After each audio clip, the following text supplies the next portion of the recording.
When a person survives a harrowing life experience, if they're able to walk away from a car crash, if they're able to recover from a seemingly debilitating illness, if a person survives a long voyage at sea, is released from prison, so in any of those cases, the Gemara in Brachos teaches us that a person is obligated to express their gratitude.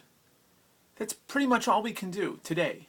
We recite the bracha of Hagomel Chayavim Tovos Shegamalani Kol Tov. We thank Hashem for the goodness that He continues to bestow upon us. That's what it is nowadays. But the Gemara in Brachos teaches us that back when the Beis Hamikdash existed, we were able to do more. After all, obviously what we're doing today is not ideal. We recited for this bracha for a couple of seconds. It's a couple of words. It doesn't require very much investment, both in the way of time or money or any other resource that we have available to us. We might focus on every single word, thanking Hashem, Hagomel Achayavim Tovos. We may shackle back and forth a lot, close our eyes, have the utmost kavana. But at the end of the day, it's just a bracha. We're not giving all that much back, expressing our gratitude in a tangible way.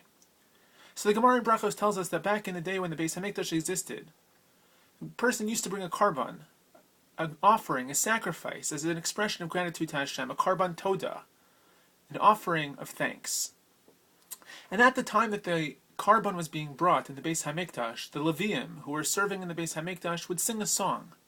Which song would they sing? None other than the 100th chapter of Tehillim, which begins Mizmor L'Todah. It's that very paragraph, that chapter of Tehillim that's nestled in between Hodu and Yehi Chavod within our recitation of Pesukei Zimra every morning. And why is it that the Levi'im, that we recite Mizmor L'Todah every day, if the Levi'im only recited it when a Korban Todah was brought? I hope that, certainly myself, not every person lives through a harrowing experience every single day. Not every day do we survive a serious car crash, do we survive an illness, do we journey across the sea, or as a person released from prison, or anything like that. So why is it that we recite Mizmor L'Todah every day? Rav Yaakov Emdin in his Siddur explains that it is that a person really does experience miracles on a daily basis. We just might not be able to recognize it, as the Gemara Nida tells us.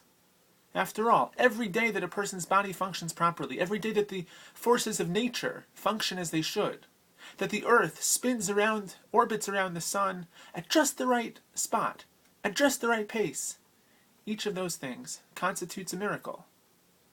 Now, explains Rav Emdin, sometimes a person isn't able to recognize all that they have to be grateful for until they go through a harrowing life experience, until they survive a huge car crash.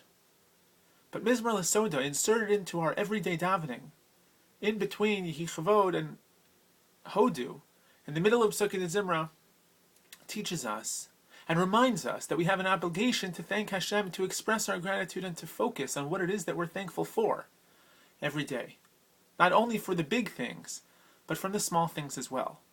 And so the next time we encounter Mizmor L'Todah in our weekday davening, let's sing it like the Levi'im did. The utmost kavana, thankful to Hashem for all that He does. Thank you for watching.